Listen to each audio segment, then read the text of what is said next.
भारताच्या 140 कोटी जनतेच्या आशा आकांक्षांचं केंद्र म्हणजे आपल्या देशाची संसद.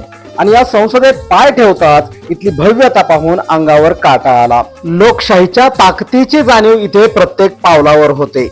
डाव्या बाजूला राज्यसभा, उजव्या बाजूला लोकसभा, जिथे या देशाचं भविष्य लिहिलं जातं, जिथे कायदे बनतात, जे आपण टीव्हीवर पाहत आलो ते डोळ्यासमोर अनुभवताना अंगात एक वेगळीच ऊर्जा संचारली होती. पण संसदेच्या त्या भव्यतेपेक्षाही माझं मन आणि माझे डोळे कुठे स्थिरावले माहितीये का? ज्यांच्या लेखणीने या देशाला जगातील सर्वात श्रेष्ठ संविधान दिलं, त्या लोकशाहीच्या बापाचा, जग बदलणाऱ्या बाप माणसाचा, म्हणजेच परमपूज्य भारतीय संविधानाचे शिल्पकार डॉक्टर बाबासाहेब आंबेडकरांचा फोटो तिथे दिमाखात झळकत होता. तो चेहरा पाहिला आणि माझं मस्तक नतमस्तक झालं.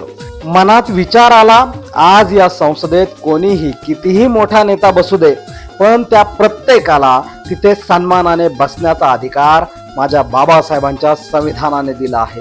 सामान्य माणसाला राजा बनवण्याची ताकद या संविधानात आहे. बाबासाहेब नसते तर आज माझ्यासारखा एक सामान्य माणूस या संसदेची पायरीही चढू शकला नसता.